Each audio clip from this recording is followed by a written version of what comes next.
You're Locked On NHL, your daily podcast on the National Hockey League. Part of the Locked On Podcast Network, your team every day.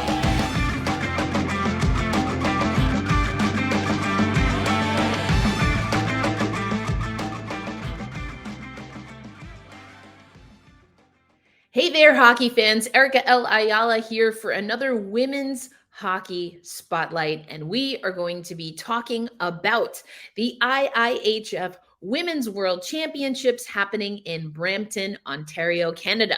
In case you didn't realize, if you're not watching on YouTube, I am the host of the Locked On Kraken podcast on the Locked On Podcast Network. So I would be remiss if I didn't say congratulations, Kraken fans. We have punched our ticket to the postseason.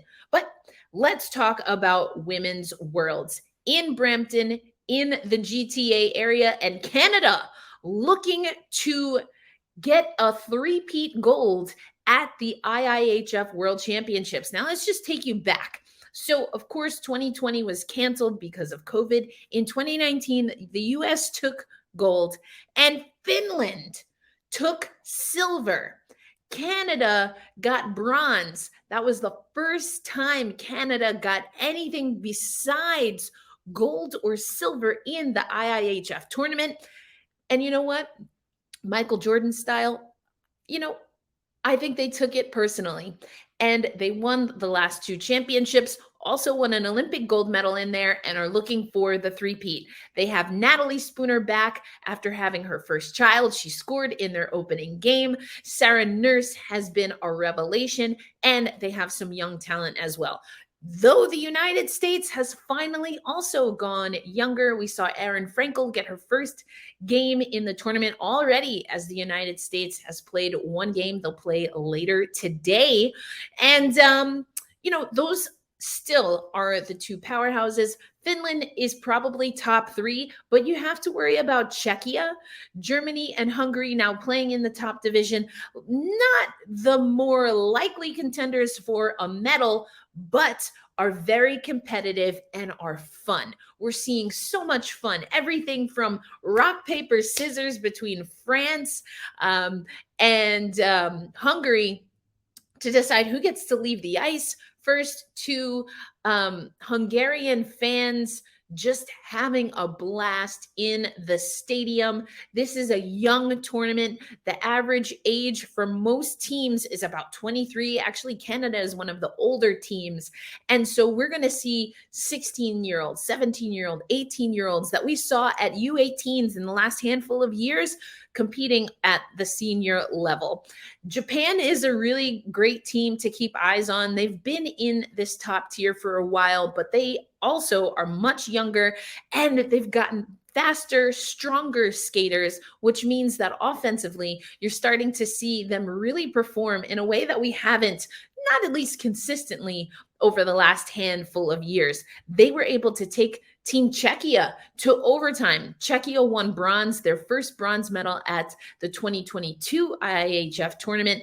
And that was a really fantastic game between the two. It was Katarzyna Mrazova, who of course plays in the Premier Hockey Federation for the Connecticut Whale. We've talked about Katarzyna Mrazova and Team Czechia and the Connecticut Whale on the Women's Hockey Spotlight before. So there are so many storylines. We're going to have to keep you updated. I'm gutted that we only get to talk every other week because we're missing a lot of action, but that's okay. We're going to keep you going. But just so you have a medal count, Canada has 21 overall medals in the IIHF tournament, 12 gold, 8 silver, and that one bronze we talked about.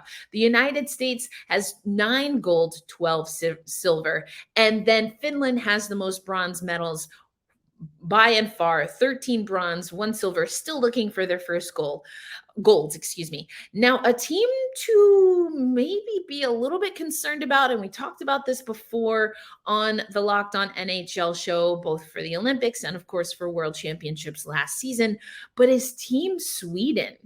And they really got routed in the tournament by Germany. And so, these are, this Sweden team is a team that we've seen that they've struggled since putting their federation on notice that they wanted better treatment.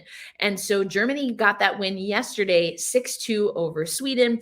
We saw, again, Czechia and Japan that went to overtime. Team Czechia gets a 2-1 win over Japan. And then we saw the France and Hungary game, 4-2 victory for Hungary. And on day one, the United States, they got a 7-1 win over Japan. Japan did score that first goal, which again is a benchmark for them. We heard their coach and some of their players talk about they know that being in the top tier in Group A is going to be a grind. They expect that, but being able not only to score first against an opponent like the United States, but they also scored against Team Czechia. Those are part of their building blocks, and that's just how it goes for them right now. And then Canada got a 4-0 win over Switzerland. Switzerland is another team that we have to see a little bit more regarding what they can do. They do have some offensive power, including, of course, Alina Mueller and Laura Stalder, Alana Mills, just to name a few. But they've been struggling to get that offense going in these international tournaments. So it's going to be interesting to see how the tournament unfolds. So I know I mentioned we only come to you every other week for the women's hockey spotlight, but don't fear. The Locked On Network is going to have women's world coverage, whether it's me over on Locked On Kraken, some of the other hosts as well. And you can always head over to my media company, Black Rosie Media, where we will have your daily recaps and do some fun stuff content-wise by some of our contributors that are in Brampton. So right now, let's just get you to the standings. Only 2 full days worth of games, but right now the United States is at the top of the table. That's because of their goal differential. But again, the United States and Canada did get wins. So did Czechia. But the United States put up a 7 spot. So they have the goals against or goals for average in their favor. In Group B, it's Finland on top, 14 goals, the most they've ever scored in program history. They're feeling pretty confident at the top of Group B, followed by Germany, Hungary, Sweden, and France. Sweden and France still looking for wins, as well as in Group A, Switzerland and Japan looking for wins. Thus, today is as follows. The United States is taking on Switzerland, Finland versus Germany, and Czechia versus Canada. That's going to be a good one happening tonight, Friday night. You can watch on TSN or the NHL Network. On Saturday, Sweden versus Hungary. That's another one I'm going to be keeping a keen eye on. Japan versus Canada in the middle frame, or the second game, I should say, on Saturday. On Sunday, you've got Finland versus Sweden, the United States versus Czechia, and Germany, France. And then by Monday, we've got Hungary, Finland, Switzerland, Japan. That could be a good one. Canada and the United States. Monday night, you're not going to want to miss it. And again, make sure you are locked on to the NHL show, Locked On Kraken, or even check out Black Rosie Media, the Ice Garden, just a few places that have coverage, full coverage of the 2023 IIHF Women World Championships. That's all I've got for women's hockey, but stay tuned to Locked On Kraken as I follow the Seattle Kraken to their first playoff berth. All right, sending you back over to Rachel and Gil.